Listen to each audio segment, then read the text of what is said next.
So do I. Except when I lose my head. You do lose your head sometimes. Oh, one person already. Came back unavailable. Oh, it's you. No, it wasn't me, I'd say. It was in there before I clicked.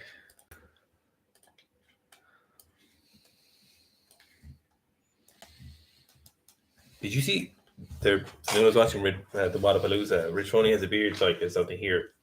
No, it's crazy. It makes him look super weird. What? Yeah, it makes him look like a killer. Mickey Smith's doing Wadapalooza, isn't he? Yeah, and Petey Savage and Emma Quaid are on a team, I think. Some going like. No, wait, is Emma on a team? Maybe that's not right. They're all over there now. Yeah. Yeah, it's just phenomenal. Apparently there were some terrible teams there though, so the qualification wasn't. Oh, no way. Yeah. Lads. Can I ask you a question? Do you know how many of you look at the community posts you make on YouTube and go, okay, I'm going to join the live stream? Yeah, does it make a difference? Yeah, I assume it does. There's no reason not to do them, but I'm just wondering because we didn't do one today because just don't forget to do it. Look at Rich Roney's beard. Yeah, it does look super strange. He's oh my God, look how big he is. Yeah, he looks huge. Jesus Christ. That's from intermittent fasting. Classic. Also, do you know how much caffeine there is in bubble tea? No. It's like 150 milligrams. No way. No wonder you were buzzing for the live stream. Yeah, I can't. That's why I can't. Are you not doing it anymore now? No, I'm also now because my sleep at the moment is literally like I'm in heaven, like, so I don't need to be. Yeah, that at 4 o'clock in the day wouldn't be ideal. Especially when you're not super sensitive to caffeine again.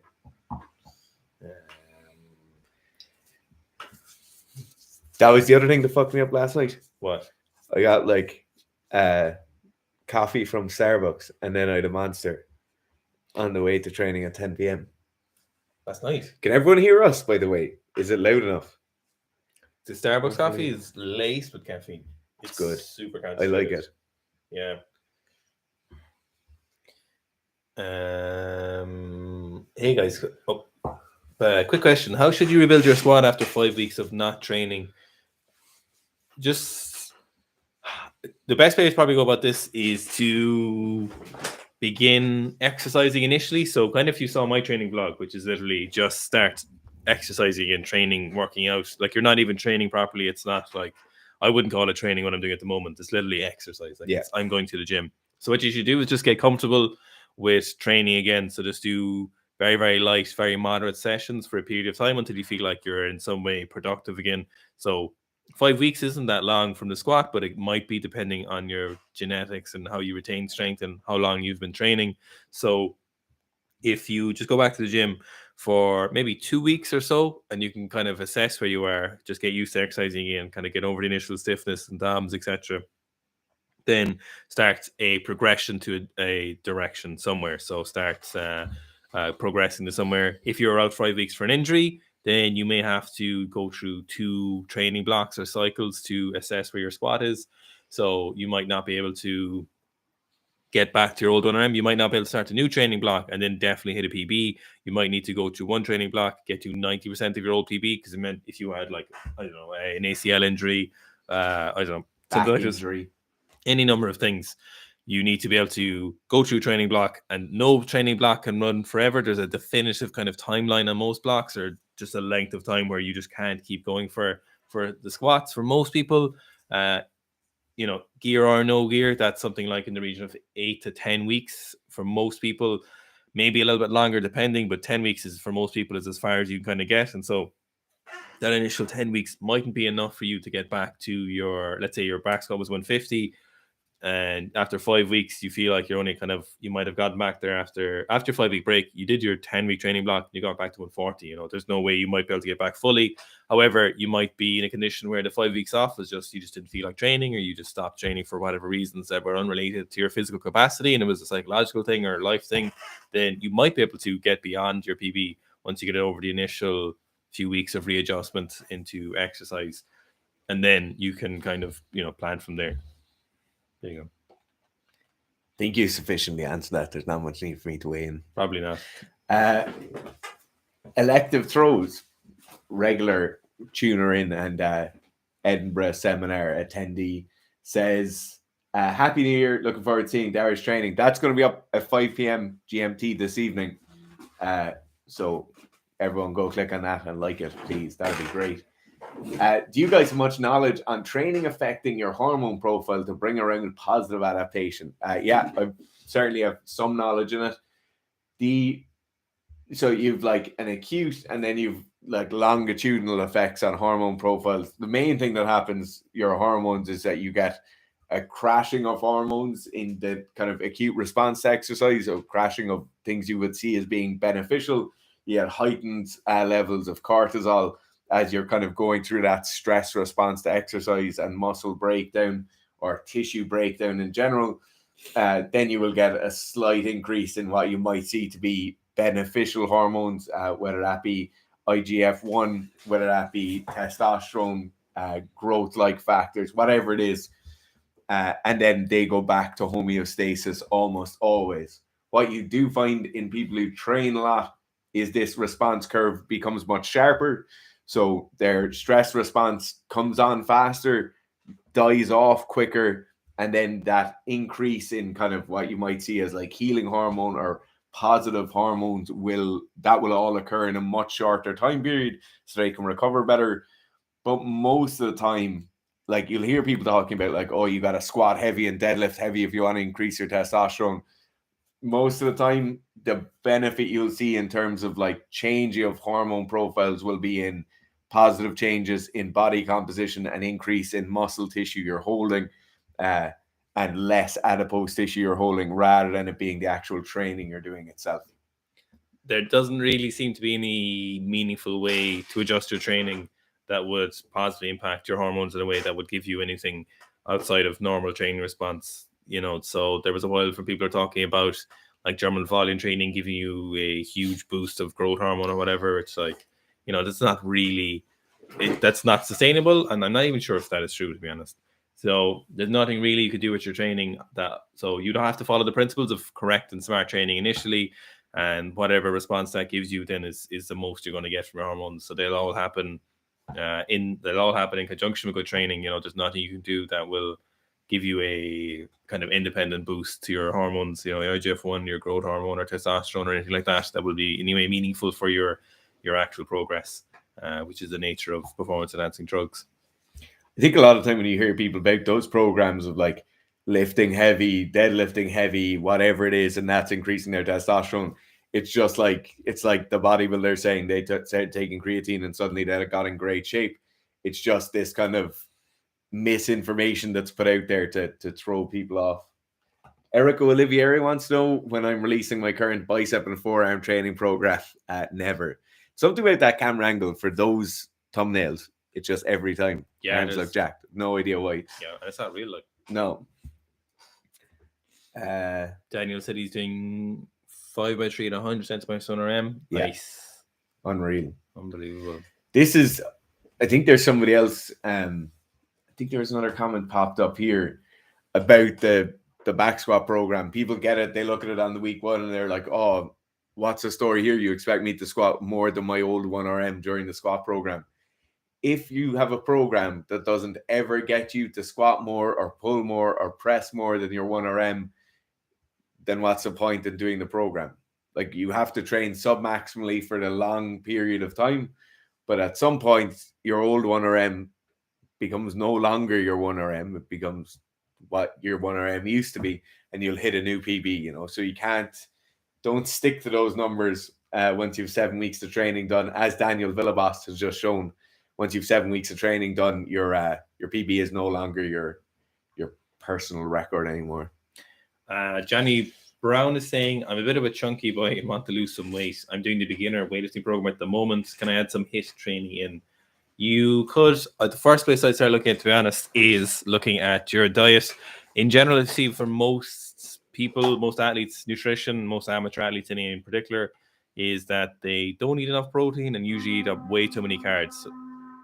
So usually eat more carbs than is necessary, like far in excess of the number of carbs they actually need to hit adequate performance levels. So before I go adding in any HIIT training or steady state cardio even, I'd be really take a good look at your diet and honestly appraise, like, do you need this much for performance?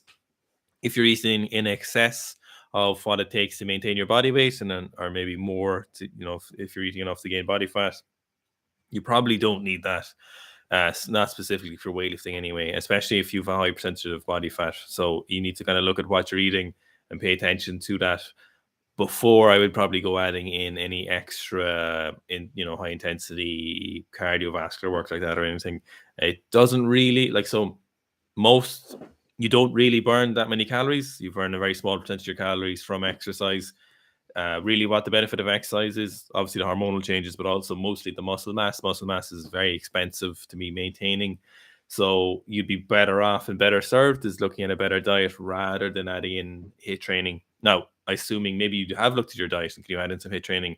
If you have already looked at your diet and you feel like you're doing what you best you can possibly do with your diet, then you could add in a little bit of high intensity training, but probably better off would be something slightly lower intensity and for a little bit longer, or short, low intensity and with higher frequency would be better than high intensity interval training. For weightlifting anyway, it'd be a bit of a murder for your kind of, for your weightlifting. Yeah, I wouldn't, especially for weightlifters, HIIT training really wouldn't be it, unless you're in an off season.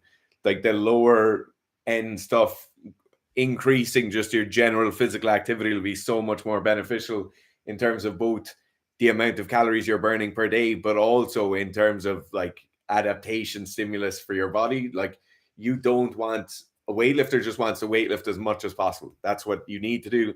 That's if you're looking to become as good at weightlifting as you can possibly be, that's where you should be concentrating. You don't want to be a weightlifter who also does CrossFit, who also does X, Y, and Z, So I would be much more along the lines of obviously sort the diet out first. Then if the diet is absolutely on point and you're in a deficit in the ways you need to be, your macronutrient split is perfect, then you can go on and you can look at, okay, maybe a 15-minute walk 2 to 3 times a day, 6 days a week. And that be your main aim. Make sure you're getting that in every single day.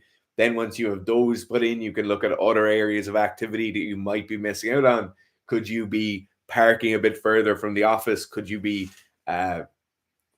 taking the stairs instead of taking the lift? All of these things will actually help. Like if you look at the amount of calories you burn while training, it's almost nothing, like non-activity or non-exercise activity thermogenesis. That's just the calories you breathing in and out, pumping your heart, blinking aggressively, thinking about things. That's like more than 3/4 of your total caloric expenditure. Then you have basal metabolic rate, which would literally just be the normal movement you have every day, the normal amount of calories you burn every day. That's like 95% of everything. These numbers aren't correct, but I'm giving you an idea here. The amount of calories you burn while training is so phenomenally low that it just doesn't matter. Now, there's definitely certain training modalities out there that will continue to burn more calories in the recovery process. So think about the kinds of training where it takes you a long, long time to recover. 5 sets of 20 in the back squat. These things where we're really causing a lot of breakdown in the tissues and we really deplete a huge amount of glycogen, and then the body has to work for a very long time following the session to replete those stores, to heal that muscle tissue. In those cases, we can actually probably meaningfully increase the amount of calories we're burning in an amount that's actually significant. But that would be terrible for you trying to learn weightlifting. It would be terrible for any athlete. And that really is only in the very kind of specific case. It's even terrible for bodybuilders because they'll end up atrophying muscle because your body is really under a lot of pressure. Ivor Tees 87 asks, I hit day 1 of week 11 of the beginner weightlifting program this past Sunday. Proceeded to not feel well. Family got sick and I haven't lifted since. Can I restart week 11 on Monday? No. General rule of thumb, anyone who's in the Secret Strength Facebook group who goes to the coaching live streams twice a week, you'll all know this rule of thumb very, very well. If you take 1 week off training due to illness or sickness and you have no hang-ups. There's no lasting effects. You don't have any muscle pain. You don't have any loss of weight or anything like that. And you're good to get back into training straight away. If you were out for 1 week, you regress 1 week in the program. So you would start week 10 again. If you were out for 2 weeks, you go back 2 weeks in the program. So you would start week 9 again. And then if it's longer than 2 weeks, you restart the block of training. So in your case, you probably go back to around week 5 or week 6 of the beginner program. But I would say probably go back to the end of week 9, start of week 10, EVRTs, and that would probably be the best place to start on Monday. Anton Lupa is saying, clean deadlifts and snatch deadlifts. Do I keep the back angle at the same throughout or push the hips through a lockout? In general, it'd be better off keeping your back angle similar, just keeping your shoulders over the bar for longer. You don't really need to be focusing on bringing your hips forward in the snatch or clean, because most people do that too early in general. So if I had to take a guess, Anton, you'd probably do it. You probably do it too much in your snatch and probably your clean, but most of your snatch. So there's no need to bring the hips through. It's not really a thing that you need to train. In general, it happens pretty proactively or reactively, I should say, in the full snatch and full clean. So you don't need to overemphasize that. Just focus on the good positions up until about 2/3 of the way up your thigh. And then you can kind of, decide what to do with the rep from there. Daniel Villabas said, trust the process. Thanks for the amazing program. It's great to see you're making progress, Daniel. Mm-hmm. Rory's back. We're still afraid in the trolling, trolling comment. That's not Rory. That's some other guy. Oh, that's some other guy. Yeah, not Rory. Okay, Eliza Melendez, and I'm sorry if I've mispronounced your name, Eliza. What's a good overhead press goal at 80 kilos body weight? Could I get 100? You certainly could. Absolutely, nothing's beyond the realms of possibility here. Or 100 kilos isn't anyway. I think start off with a body weight press will be the best place to start off with. And then after that, maybe go for body weight plus 10%, body weight plus like body weight and a quarter or body weight and a half is very, very good. I'd make those the kind of aim of like the things you'd be looking for. But Benjamin Grunberg says, how should start position look like? I snatch and clean for someone who is 170 centimeters and has long femurs and short tibias. So 2 things you'd probably want to be looking at in your start position is the relative movement of your shin in relation to the vertical position. So if your shin is vertical here, how far forward it is. If you have very long femurs, then it may be that your knees are too much in front of the barbell. So if you look at when the barbell starts and when the barbell passes your knees, are your knees back far enough? So if your knees aren't back far enough, you might need to look at moving your shins more towards the vertical position in the start position of the snatch. So your shins are straighter, less of an angle at your ankle. Then you also need to look at where your shoulders are, and can you manipulate your shoulders still being on top of the bar or slightly over the bar with these more vertical shins. And then you need to alter your foot position, your hip position, your grip width in relation to this. So slightly straighter shins to get your knees in a better position sooner, but without compromising and putting yourself off balance and still letting yourself use your legs in the pull. So that's kind of what you need to be looking at. So you need your kind of shin angle and your shoulder schmangled.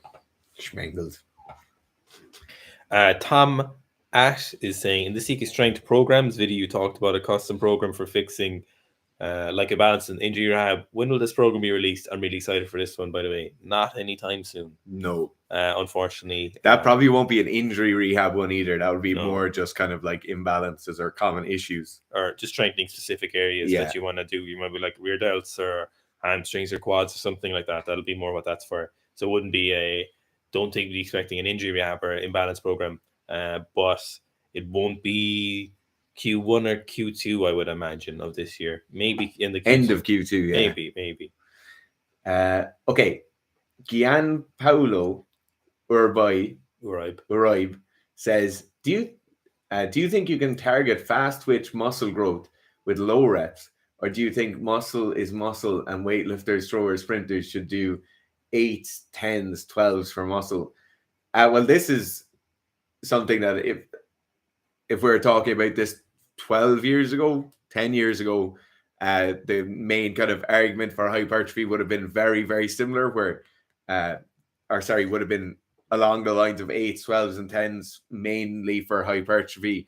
And then as we go down through the reps, you'll get into kind of strength work, then you'll get into strength, speed, then speed, strength, and then speed work towards the lighter reps. In fact, for hypertrophy happens at every rep range. You just need to be matching total volume overall. So I think for weightlifters, throwers, sprinters, if you need to gain muscle mass somewhere, volume is the thing you need to look out for, not necessarily reps. And then when you're looking for gaining very fast muscle, you need to be looking at the speed of the movements you're doing. It would make no sense to think you could do threes, even if you were just doing 3 reps, but they were very, very slow on the bench press. And because you did 3 reps and not 10 reps, that muscle tissue would then adapt positively in the direction of fast twitch fibers. That muscle is going to adapt in the direction of slow twitch, because that's the training you're doing. Andrew Wells says, why do we train core very differently in terms of strength than we do everything else? Almost all core training being prolonged time under tension rather than low rep, high resistance business. So as you look at the anatomy of the core and in relation to your back, so your back isn't a ball and socket joint, so there's no kind of pivot points really for your core and your hip maybe. So your core musculature is built differently. So they're very, they're quite different than your others. If you look at like your arms, your legs, a lot of those have like biarticular joints or whatever. So there's different muscles involved in moving those at the same time, whereas your core is quite independent. You also want to be looking at like, do you want to be putting your back into large amounts of flexion? The answer would probably prefer not to be doing that. Ideally, like obviously, so flexion isn't something that is, it's not going to injure you immediately. It's not something that might ever injure you. But do you really want to be putting your back under a huge amount of flexion over a prolonged period of time with an excessive amount of weight? Probably not in most scenarios. That said, though, we'd still do use things like GHD sit-ups, regular sit-ups. Core just seems to respond better to isometric movements. It's also like the use case that I want to talk about at the start, where most of the work your midline does is maintain a set structure around your back. So in the same way, where if we were to say, oh, the training you do for your legs and arms is very different from the training you do for your core, why don't you just do isometric for your legs? You obviously then wouldn't be going through that whole muscle length tension relationship scale and kind of strengthening that muscle through its full range. You just, with the core, it is just isometric most of the time, where that's where most of the weakness comes in. Warm says, just hit a 70 kilo clean and jerk after a month of training to help your videos. Thanks, lads. No problem. Warm. Lacas Lavaro says, have you seen Fergus Crawley, the hybrid athlete? Yeah, we have. Big fans. Was curious if this is possible at all with weightlifting instead of powerlifting, with minimal loss of strength in all lifts. So this is the main issue here, is minimal loss of strength doesn't exist. Like, you're trading something and you just have to be willing to realize what you're trading, or willing to trade something away. So if you have a 140 kilo snatch and 170 kilo clean and jerk, and you're happy to do 120 kilos in the snatch and 150 kilos in the clean and jerk while also running a fast 1K time or a fast 5K time, then that's absolutely fine. But you're almost certainly not going to make massive progress in weightlifting and massive progress in longer term endurance events. In Fergus's case, Fergus is doing like 100-mile runs, marathon length runs. He's doing a huge, like, he's completely opposite ends of the spectrum, and you are trading something there. So it's like, if you want to be a hybrid athlete, go and be a hybrid athlete. If you want to do super total, do super total. But don't be under the opinion that you're not going to lose something. Something will be lost because you're doing two things at the same time. Nicola Orlando says, hey, any news for the possible seminar in Rome in February? No news yet. If you're interested in hosting us, and those dates were there, the 17th to the 21st in Rome. If you would like us to have a seminar, we'd be more than happy to do one for someone. It doesn't have to be weightlifting. We can do stuff with strength training, like for combat sports, just general strength training for athletics. If you're a club or anything like that, feel free to get in contact with us. We'll be happy to do one. We'll be there for other reasons, and we're just happy to do work while we're away. So we'll be there for European Jiu-Jitsu. So one of our first and only sponsored athletes will be competing there at a black belt Europeans. So we'll be there, but we'd also like to get some work done. And obviously, if someone would like to have us for a seminar in Rome, we'd love to do it while we're over there. So if you are interested, or you think your gym would like to host us, give us send us an email or a DM, and we can have a chat about it. Gianpaolo Uribe asks, how important is the antagonist muscle in a sport? How big, strong should it be? And which matters more? Example, hamstrings and weightlifting. They're unbelievably important. You wouldn't ever think, if you took this in a vacuum and said, oh, do you think it'd be really good to have a highly unbalanced person? Or do you think it'd be really good if an athlete was really lopsided from one side to the other? Obviously, you'd use your common sense and you'd know that that wouldn't be a good thing. Now, a certain amount of adaptation in one direction has to happen. You want to be sport specific, but if you take the example you've given there of hamstrings and weightlifting, what you'll find that like the hamstring isn't hugely important. You'll get away with a lot less training of the hamstring, but what you'll find is people will get massively developed quads, so they'll get quads that look like girths. Their hamstrings might not be developed at all if they never train them, and then you'll start getting your knee tendon issues. You'll start getting issues of referred pain in areas you might not necessarily associate with the hamstring. The hamstring is very rarely going to pop out as being the problem point, but what you will get is you'll get increased incidence of tendinopathy or tendonitis around the knees. You might even get it in your ankles. You might get you might lack ability to progress in certain areas of your strength training, like the squat, the pull, the deadlift. So yeah, they're highly important. The other thing is you have a system working in most joints, a system of like biotensegrity, right? Which is a bit of a weird term, but if you imagine your knee joint, when you look at the knee, you obviously have two bits of your limb. So you have lower limb, upper limb, and they are joined together. They have a bit of cartilage in the middle, but predominantly they're joined together by a system of tendons and ligaments, right? Those tendons and ligaments work on the notion or work on the fact that they are under tension when they're working. So it's like if we pop off one of those tendons or ligaments, suddenly that knee becomes hugely unstable.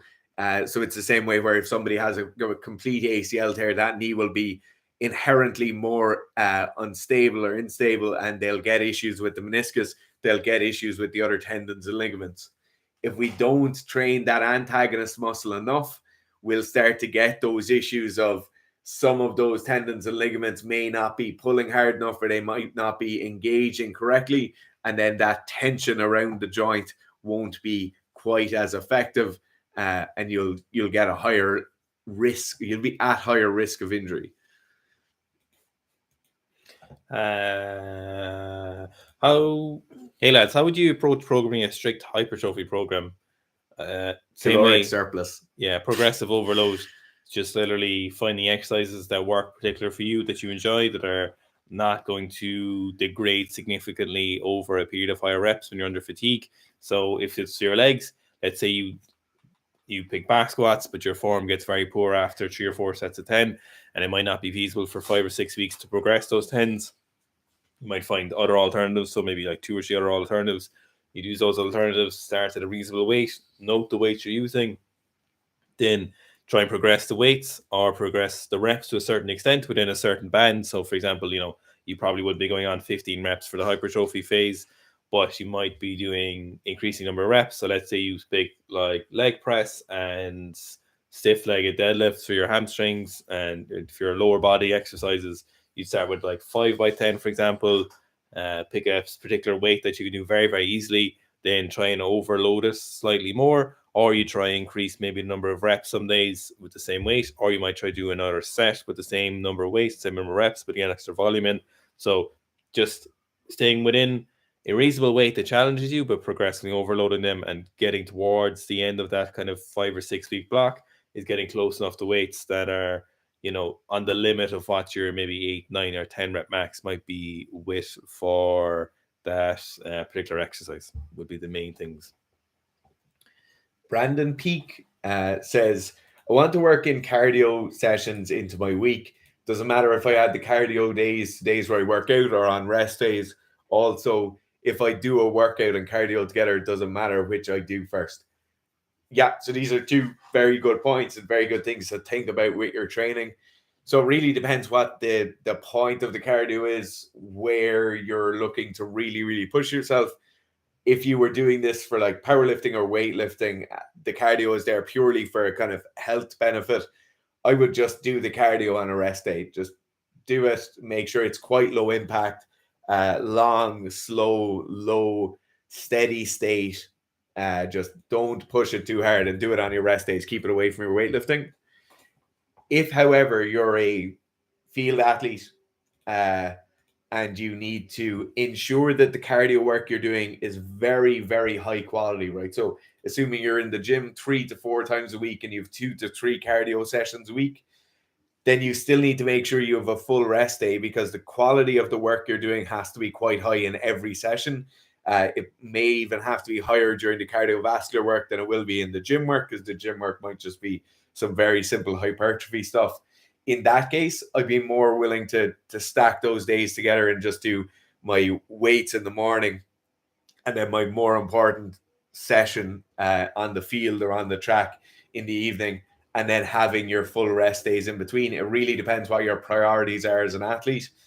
If it was me and I was just doing it to get cardio for like health benefits, maybe help me with a bit of weight loss, I would just do it on the non-weightlifting days, so I'm more active over the course of the week. Yeah, that's when I do it. Which should I do first? You should do the higher skill stuff first.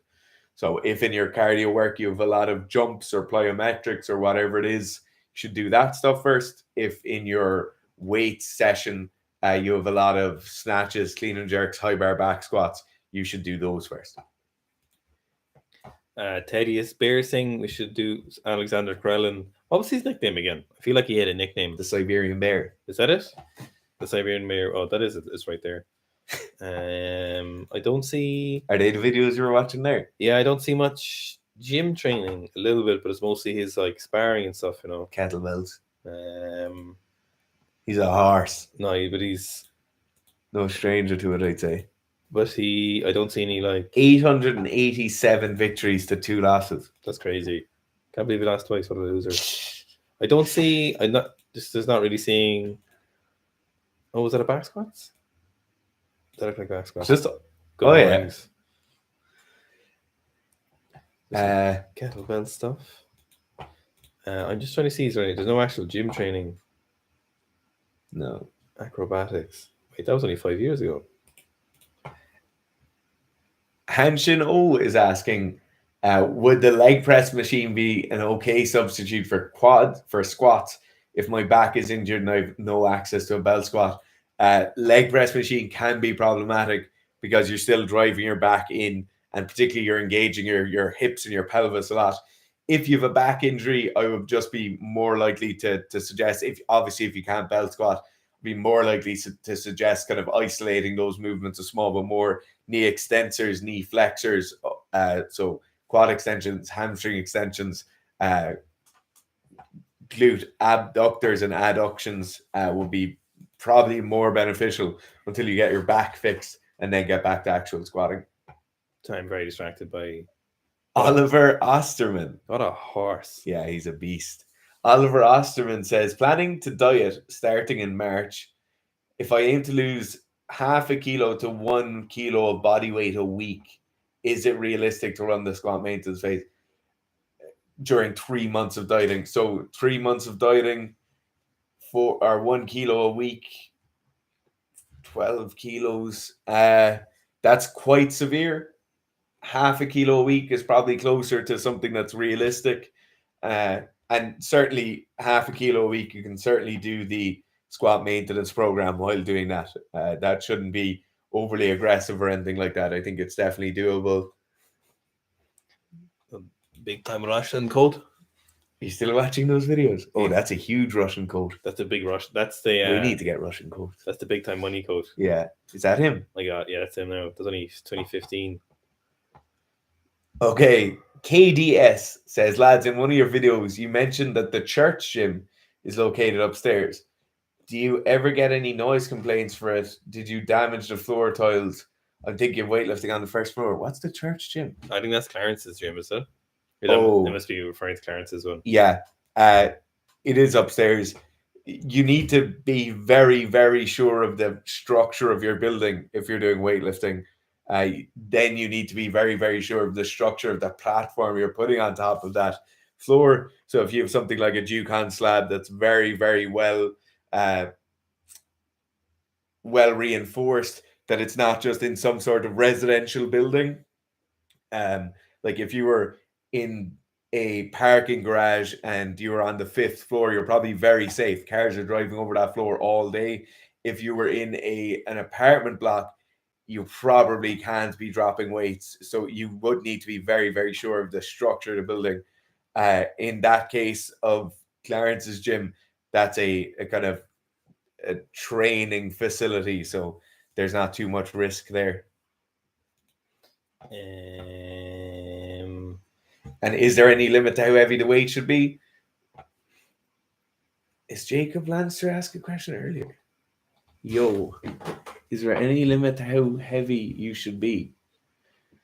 I don't remember. I think that's just the question. How heavy you should be? You should just be in good condition, be nice and healthy, not have a lot of body fat, not hold too much muscle where your heart is under pressure. And then you just have to kind of weigh up those options yourself, you know? Like, I'd probably be a hell of a lot healthier long term if I was 87 kilos rather than being 104 kilos. But sometimes you just want to be bigger and stronger. Yeah. And that's just part of it, you know? Yeah, it kind of depends on body fat level would be the biggest one you'd probably be looking at there. And like if you're really getting in excess of like 20+% body fat, absolutely, yeah, then you are certainly too fat and too heavy. Yeah.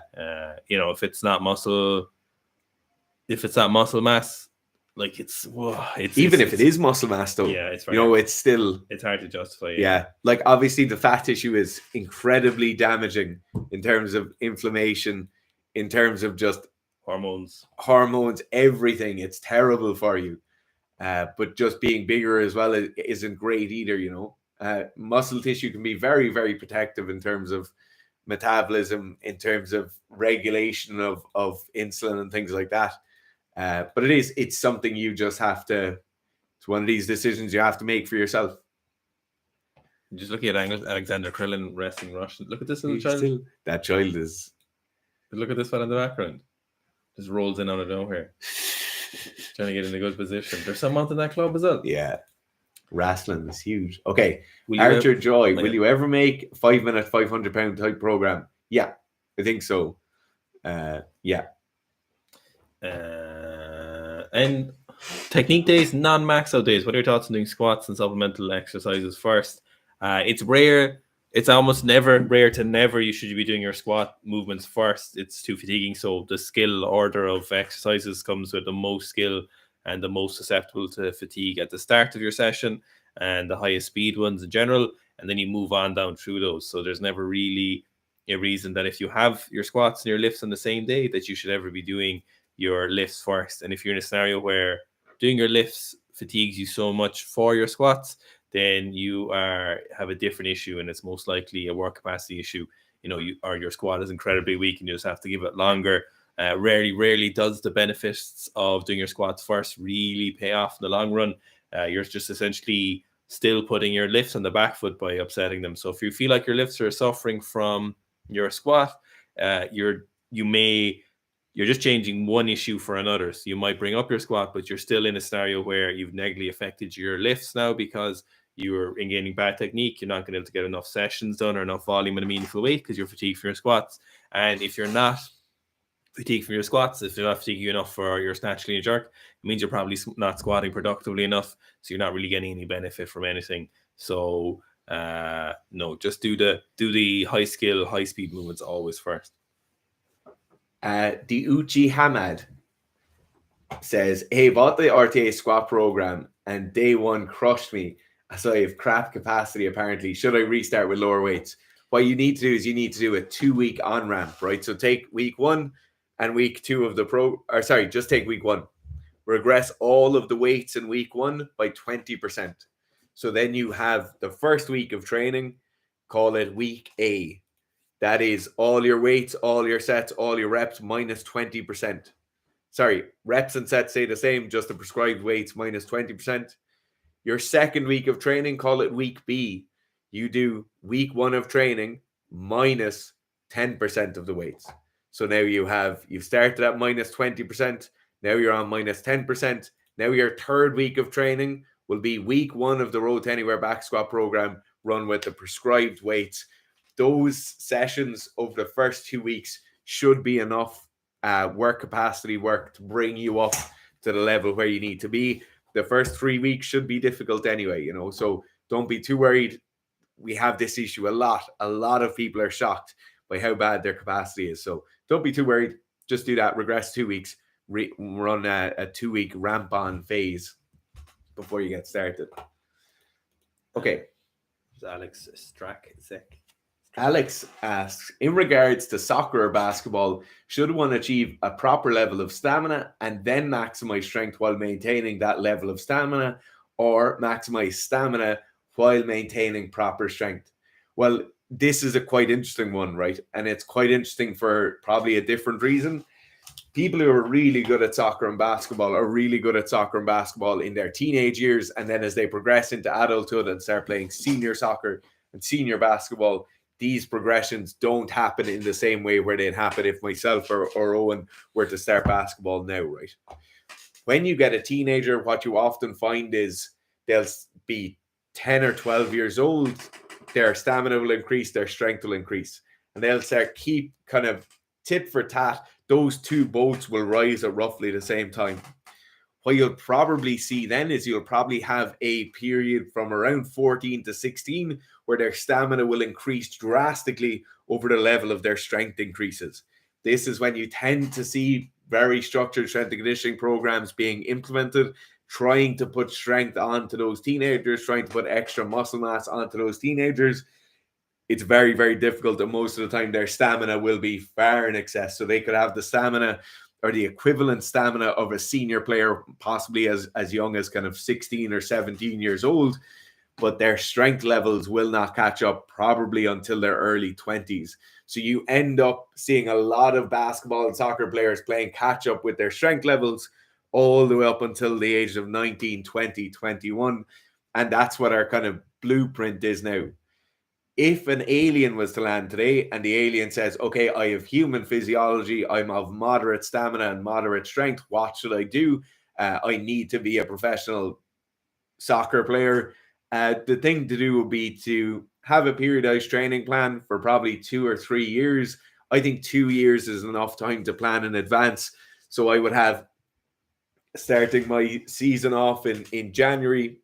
This is independent now of your playing season. Obviously playing season southern and northern hemispheres differ, so I'm just going to say January start.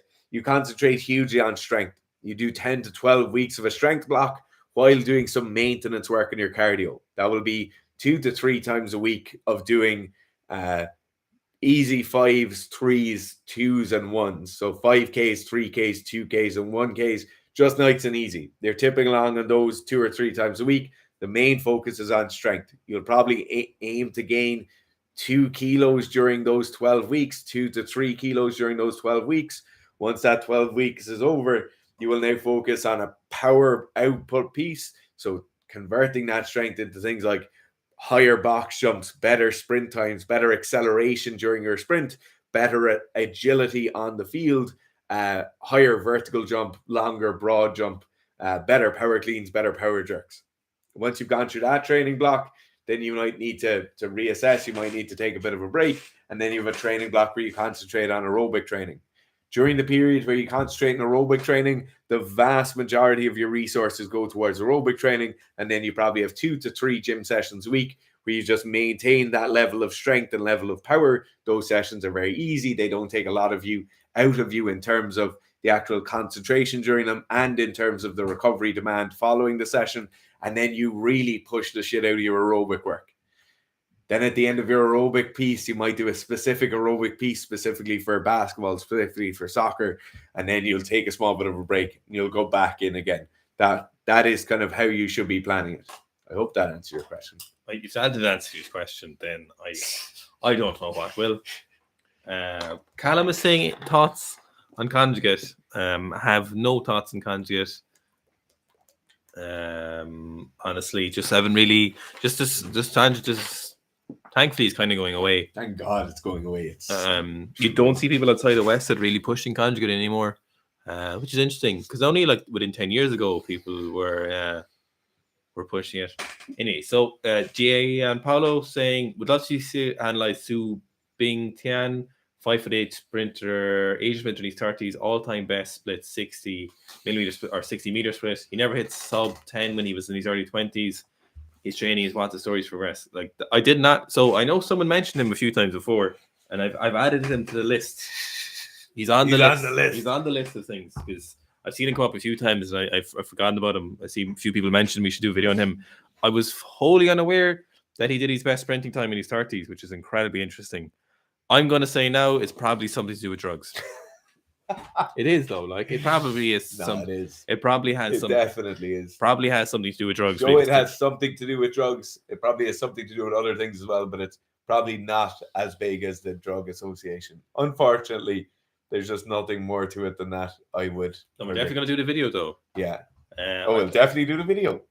It's. I don't think anything changed in his training. Realistically, you know the. Could have had a new coach or something, but yeah, the the Chinese system has been pretty on the ball, and they've always been pretty progressive at training. They've always been, he's been a full-time athlete, obviously, for 30 years, for however long. Yeah, like so, I can't see unless something. Oh, Charles Murray, he's a controversial figure. I don't know. He's on this video. He's someone involved in the IQ debates.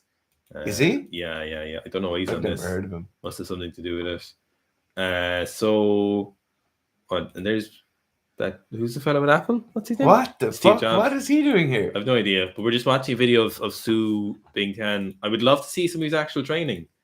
He's not incredibly muscular, like you'd see with maybe some of the Jamaicans or. Yeah, I think sprinters tend to fall into those two genotypes of smaller, slender, and then big and yacked. There's nobody in the middle.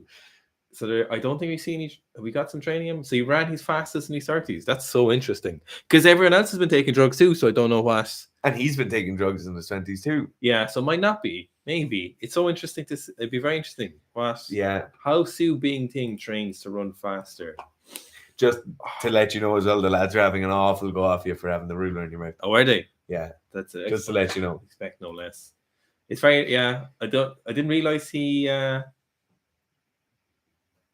his fastest in his 30s. That's so odd. Like that's such an anomaly for sprinting. So strange. Maybe he's just a clone, and they said he was the same guy. Who knows? Joe, there's a big issue in Ireland with cloning. And it's happening other places as well, where people coming from other countries have different dates of birth registered for their children on their birth cert.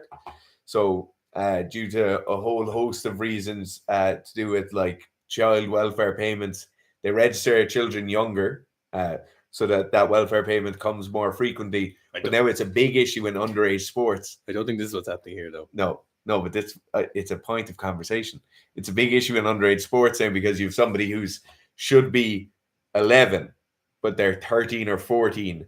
And that is a massive difference in underage sports. It's got a huge ass though. We'll definitely look in. Yeah, not the kids. We'll definitely look into this and see if we can have a look at. We'll never really know the answer to this, so it's not really. There's not much. We'll never know what he's really doing. Okay, Rob Conan says, "Do you need access to a commercial gym for the squat program, or a home gym with GHD bands, dumbbells, bar rack, etc.? That'll be perfect. You'll get everything in there." Yeah. Lucky wants to know neck training volume per week. How long is a piece of string, Lucky? Depends where you are. It depends what condition you're in. Depends what body weight you are. In terms of volume, we've talked about volume and isometrics work before. neck training should and is made up predominantly of isometrics. Anybody who tells you should be doing loads of reps or getting a pump in your neck, I would be wary of. So we talk about volume with that, and how you quantify volume in isometrics. Is it total time per week in isometric hold? Is it total number of sets towards failure in isometric hold? But yeah, there's basically no answer for that question. Lucky, sorry. Andrew's saying, thanks for the answer. I've become more aware of this due to medication I'm on for subclinical hypothyroidism. When in a high load block, it puts me in appropriate range, but when not training, I'm out of range. You're out of range when you're not training, so you're hypo. That's very interesting. Yeah. And you should definitely look at the quantity of salt and sodium in your diet. So the sodium and iodine are heavily related to your thyroid activity. A low sodium diet, and specifically for athletes who are training, you could be someone who sweats excessively. Like there's literally people who sweat like a gram of sodium per hour. I sweat a lot. But so you can, I don't know how you can't really test it yourself, but some people sweat an excessive amount of sodium. I'd really look into that. The Salt Fix is a book you can listen to. I'm listening at the moment. I'm going to do a review on it, I think. But I would definitely look into sodium and your sodium intake. Like you could literally be taking, 10 grams of salt a day. So obviously salt is a bit under half sodium, but it's heavily related to your thyroid activity. So as an athlete who trains very hard, you could easily be just deficient in sodium. You store sodium in your skin when the deposits in the you do not. Yeah, in the sarcoplasm. So there's really, I'd really look at that, Andrew, your sodium intake and how much you are eating. And as you're a bigger gentleman, was he 100 something kilos, but very lean as well. Yacked. So you'd possibly need quite a bit of sodium and salt. So you could be quite deficient in it, or you could be having other issues around that. So I definitely look into that in relation to thyroidism, and oftentimes it's an issue people have. But there's a book called The Salt Fix if you want to listen a bit more about why that might be involved in your issue. It's quite interesting there, because it's one of the things he was talking about, but I didn't pay much attention because when you're just kind of like, oh, it's not one of the things I'm interested in. Yeah, he talked about thyroidism a bit in the book, but I didn't overly catch it. Very interesting. I'd love to know what other values are changing. Yeah, stop taking T3 and T4. There it is. There it is.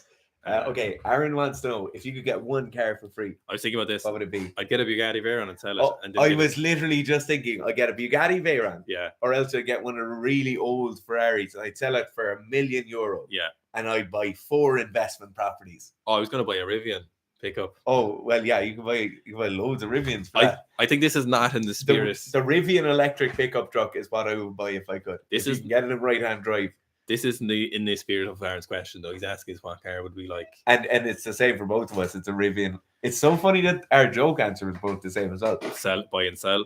If it was like a feasible car that I had to run, I'd probably get like a Subaru BRZ or something on the newer ones. They're pretty nice. Ash Joss is saying, we usually recommend people use about 90% of their max when they're using programs. In general, for like strength training programs, people often will have done that max a very long time ago at a very heavy body weight, for example, or they'll have done it a few months ago and they'll barely been training. So it's just not really a true representation of their actual max.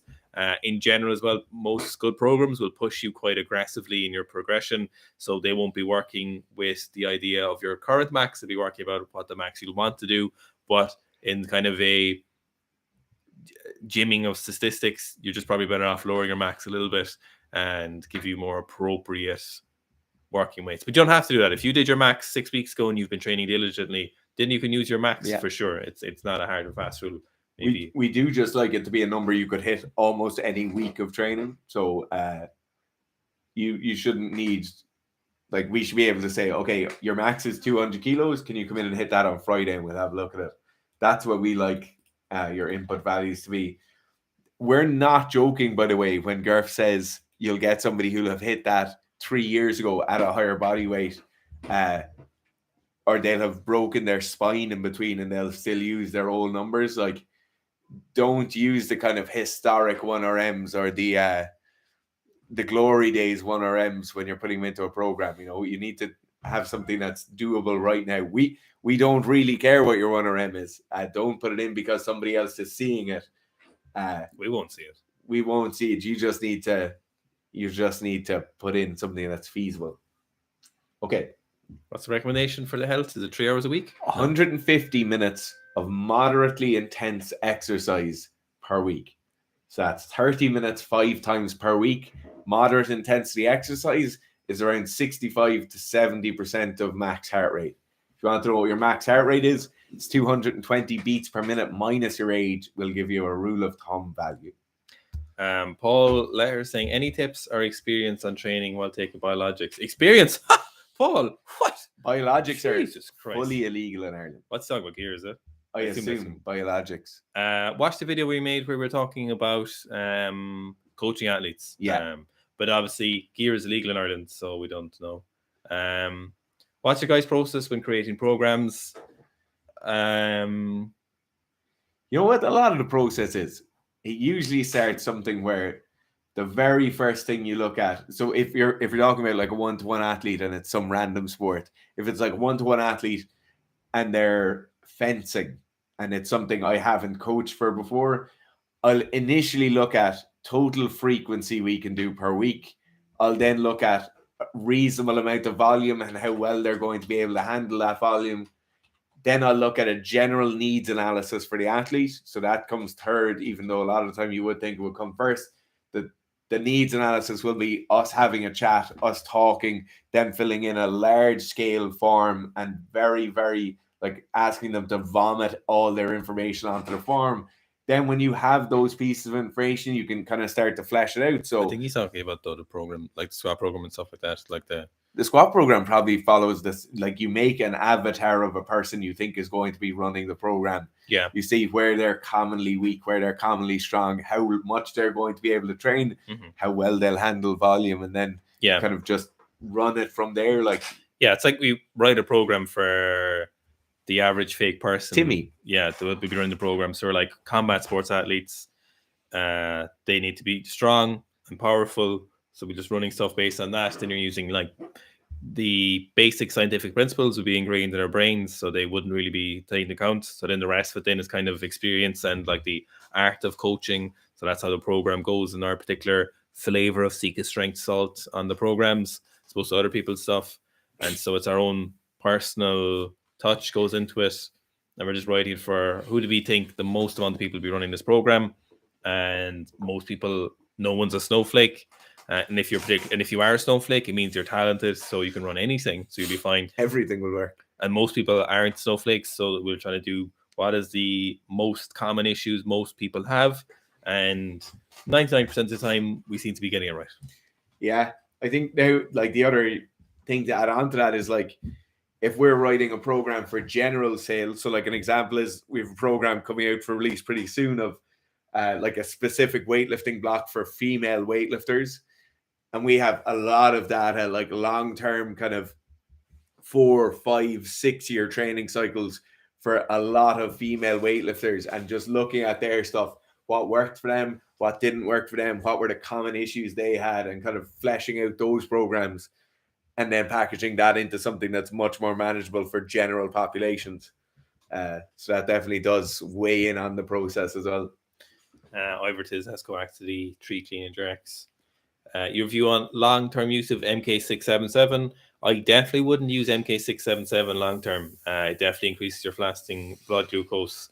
So that would be putting you in the region of pre-diabetic or whatever long-term use. You know, if you need to use it short-term for whatever reasons, then go for it. But if long-term use, it definitely wouldn't be using anything growth hormone or IGF-1 related, just especially the insulin resistance side of things. Gladwinner says, merch when. If you know anyone working in the Universal Parcel Service or anyone working for Customs and Excise in Ireland, those 2 organizations are the reason that you guys currently cannot buy merchandise. Yeah. So if you know anyone working there, we won't name the particular people we're dealing with, but if you know anyone working there, say Will you please sort out those lads' issues because you won't reply to emails? The issue is they've now been held onto for weeks and weeks and weeks. Yep. And then when you send the email back with more information, they don't email back for 2 or 3 weeks. So that's where your merch is. That's why it's not for sale. Yep. We have a room full of merchandise in there, just in there, and it's all ready to go. And just the last bit of stuff hasn't come. So we wouldn't be able to put up all the sizes and all the different stuff for you guys to buy. But UPS or Customs and Excise in Ireland, if you know anyone working there, put a bit of pressure on for the lads. Yeah, we responded immediately. We got selected for a random customs Check or whatever, which is fine. I don't care, but it's just been going on for weeks now at this stage. So it's been in Ireland since like late November, I think, early November. It's been in Ireland for like 2 or 3 months, the actual stuff, and we're waiting for it. So it's a load of bollocks. Yeah. IB Freely says in a recent interview, Carlos Nazir's coach claimed who's Carlos Nazir? Is that the sprinter? No, the Bulgarian fellow. Oh, coach claimed complete nattiness and said that Carlos got tested 16 times. Do you think there's a Chinese sprinter called Carlos? Yeah, I know. How do you reckon he passes? He passes. Passing drug tests isn't the difficult thing. He just has good help. Like, you don't need to be on drugs all the time, and you don't need to be on egregious compounds all the time. But he's almost certainly. I don't know. I don't really know how the Bulgarians are. Yeah, it's impossible. It's different. Different countries, we might have a bit of hot tea on how they get past tests, but not for the Bulgarians. I have no idea. No, it could be political. It's probably political. I don't know. It's unlikely to be incredible chemistry.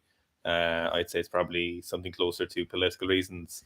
There could be someone on the board in the IWF who is just making sure he doesn't get tested or tested positive. Same old, really. Or something as simple as somebody on the board letting him know when he will be tested. All of those things. Being tested 16 times a year is quite high, but if you consider a lot of those tests are probably happening around certain competitions, so we'll probably get an in-country test prior to international competition, possibly as many as 2 or 3 tests at that international competition, assuming there's at least 2 of those per year. That's half of your test used up in 2 or 3 weeks of the year, and then you only have 8 more tests over the course of 11 months. That's certain. Like, if you know when those tests are coming, it's not crazy to conceive that someone could get away with it. If you consider Lance Armstrong was probably tested as many as 50 times in a year, literally being tested on the same day he's reconstituting blood back into himself, he's taking compounds and still being able to pass tests that aren't being paid off with bribes, that he doesn't know when it's coming, and he can still get past them through good chemistry. It's everything is possible. Dylan Weber asked, where's Harry Potter? I assume he means Clarence, does he? Yeah. I haven't thought Clarence in a bit. I assume he's... I haven't seen Clarence since Romania. Okay, do you want to pick some... Pick some randomers? Sean's asking, how's it goes the Bills floor report at my place Monday? My man is coming out to look at the weekend to pour the concrete, so I might be able to push the people making the shed a little bit sooner if I have the concrete done. So that's mine. Hopefully the concrete will be done soon. Well, the concrete might be done next few weeks. So I just need to I'll just have to get the insulation for the floor, which is expensive, but hopefully it'll be worth it. Cameron Bernard wants to know, did you ever make biltong jerky with the deer you catch? No, we talked about making jerky, but I've made it a good few times in the oven. Have you? Yeah.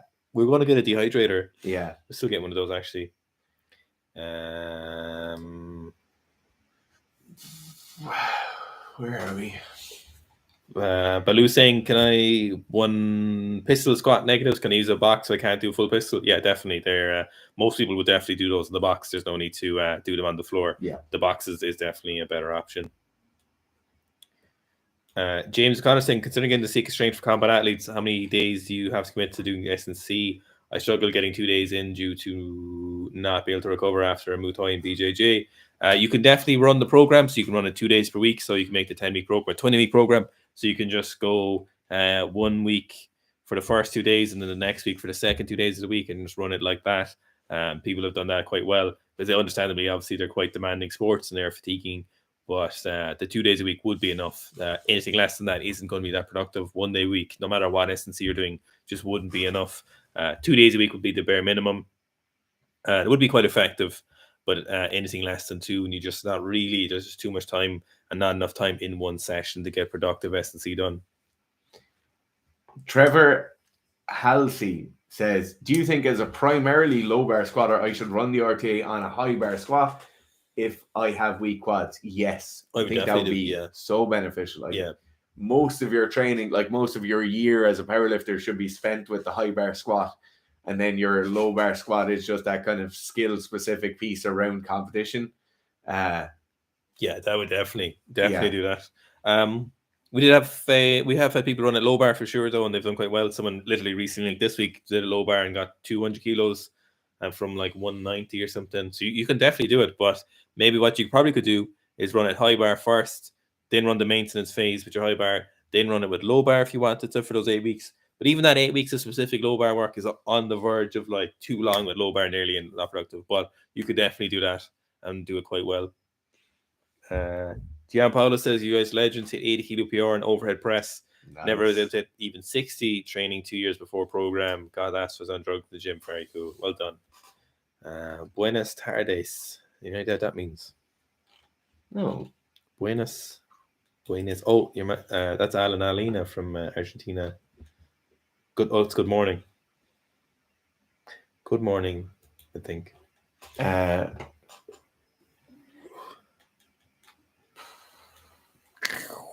Okay, George Mitchell went from 10% body fat to a husky 20% since last April last year. Any advice on keeping as much strength as possible while it cut back down for summer? I would just prioritize cutting down over everything else. You'll gain the strength back. You'll gain the strength back if you take 8 or 6 months off or 12 months off or 24 months back. You can always gain that strength back. I would prioritize cutting down over everything else in order to be a better strength athlete. Chris J wants to know top 3 movies. Top 3 movies. Mine are Shooter, John Wick, and what was the third one be? The Gentleman? No. Maybe if I could include series in this, it would be Shooter, the series of John Wick films, and then the series of Harry Potter films would be my... You'd have to give me like categories. I couldn't pick top 3 of all time. If you're like gangster films or fantasy films, just maybe. Oh, because there's a few Tom Hardy movies that should definitely be in there. Fuck, Lawless is so fucking good. Lawless is the business. My God, that's one of the greatest movies ever made. I love Gentleman. It's so fucking good. Colin Farrell, that character, the main character. Fucking, what's your man's name? The main guy, the American guy. What's his name? Conway. No. What the fuck's his name? Don't tell me. I get it. Oh, what is his name? What's the American guy in Matthew McConaughey. God, Conway is close. Conway.